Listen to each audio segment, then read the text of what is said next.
Hey everyone, welcome back to another Dr. Stone reaction. Today we're going to be doing season 3, episode 14. Last episode, they brought back Kaseki and his arthritis was all fixed and stuff from the stone. And then Ginro was selected to go up to the master's chamber. So he used the like sleep gas thing to take a look at the master, and he found that the master is actually stone, meaning that Ibara has been running the whole operation the whole operation and lying to everyone about it being the master's will and stuff. And then Ibara got these like stone nails and just straight up stabbed Ginro right through like his entire gut area. And then Kohaku grabbed him, and with quick thinking, she yelled out like, "Oh, the master is blah blah blah!" And then he threw up the petrification weapon, and it turned them and petrified Kohaku and Ginro, meaning that now they have a chance of saving Ginro when they undo the petrification.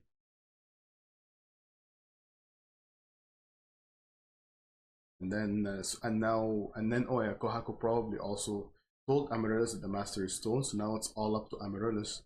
Go back and convey that information to Senko and the others. So yeah, let's get right in. Who is this? Oh, Yuzuriha. Probably so she can help put everybody back together and help reassemble everything. Okay, so they're just gonna fast forward through this part as well. Who's the 3D specialist? Who's the 3D specialist? Oh, Ukyo, because of the sonar. But how is Ukyo gonna help here? Oh, okay. He's gonna spy, gather info. Yeah, it's Amaryllis. We know it's Amaryllis. What's more important is figuring out how to save Kohaku and Ginro. And that. How do we know that's the only one though? How do we know that that's the only one?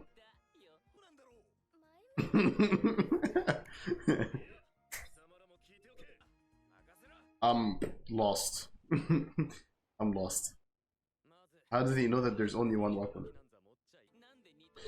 Oh, that's okay. So that's how they know that there's only one, right? Because the fact that he had to,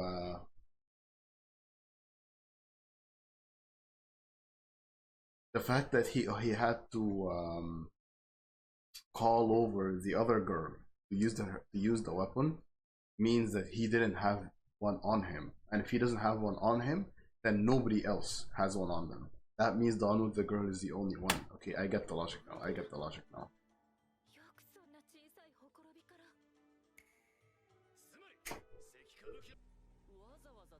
And that's why she threw it up. Hmm? She had to avoid the master when she threw it. Huh. I mean, the device turns them to stone. But what happens if it's used on someone that's already stone?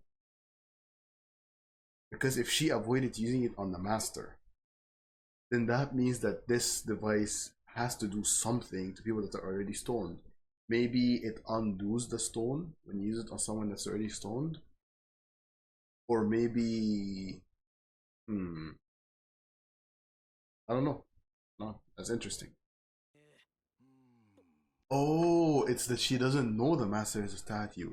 That means the only one that knows it's a statue is Ibara then. Because if Kirasame and Mose don't know, then Ibara has to be the only one that knows. Oh! No! No! No!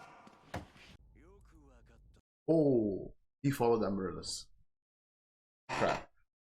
He followed Amaryllis, and nobody here knows how to fight. The only one that knows how to fight is Kohaku, and she's gone.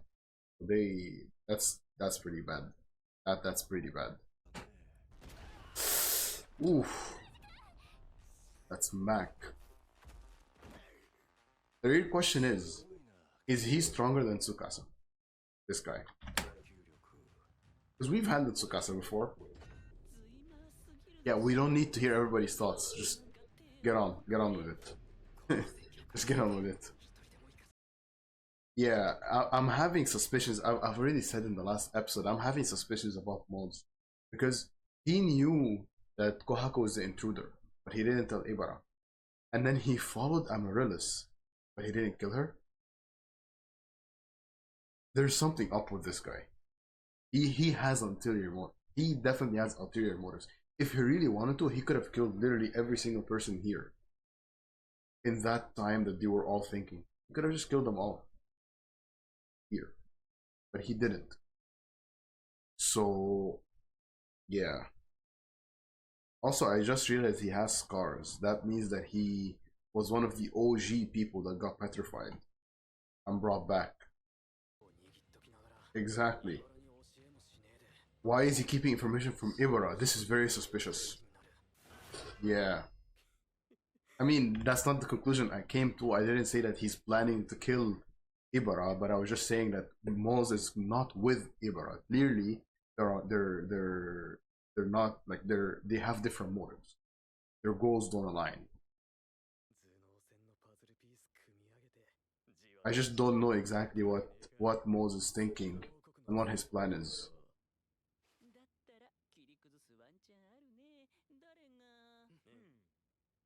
It's Gen. If anybody's gonna talk them out of the situation, it's gonna be Gen.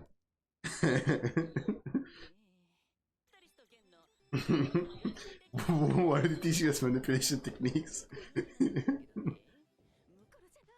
And then the second compliment. And then the second tactic is to compliment them. Oh, interesting. Clever. That's clever.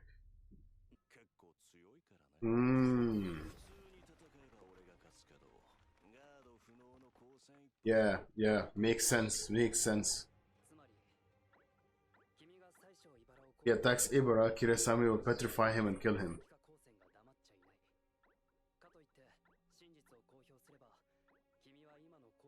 That's why he hasn't done any moves against him.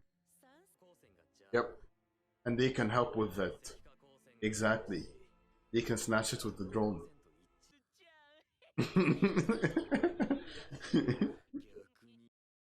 Oh damn, this guy's smart. This guy is smart. He understands, yeah. He understands that he has the upper hand in combat. They are not in a position to negotiate because if he doesn't agree, you just kill them. So they have to do whatever it takes to get him to agree.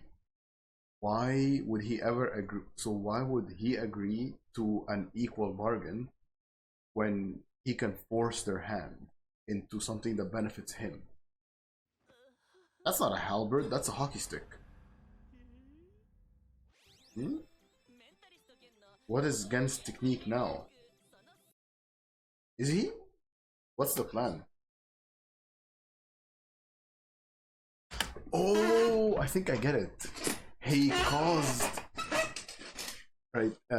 He essentially, this was part of his manipulation. Is he led to, he essentially made, he made mods agree to work with them, because by suggesting for them to work on even footing, Moz felt the need to correct that. He's like, no, we're not working on even footing. You guys are working for me. That move right there guaranteed that he would not kill them. It guaranteed that they would work together.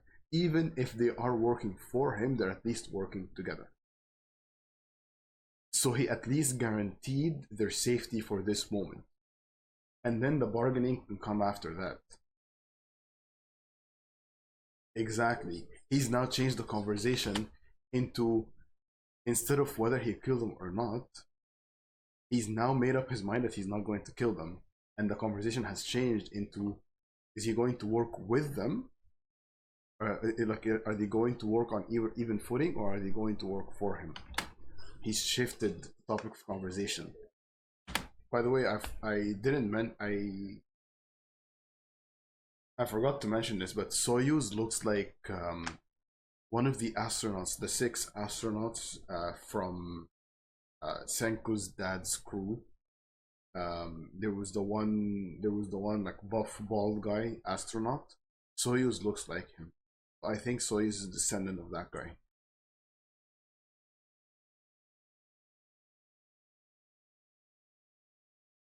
I mean, everybody, realistically, every one of the new people, right? Obviously, the old ones all look unique, but the new people, the descendants, the new people, they all look like the 6 astronauts because they're descendants from them. Makes sense, right? Kohaku and Rui, and even like Suika and stuff, they all look like the singer lady. I don't remember her name. Um, and then you have like Soyuz looks like the buff bald guy, so on and so forth. They all the new guys, the primitive people, they look like the astronauts because they're descended from them. It's just something I've noticed. Yeah, they're gonna have to figure out a plan to fight him, a plan to stop him once the. You're gonna have to figure out a plan to stop him once they get rid of Ibarra. Oh, it's an improved halberd. I get it. Okay. I like the cloak. I like the cloak.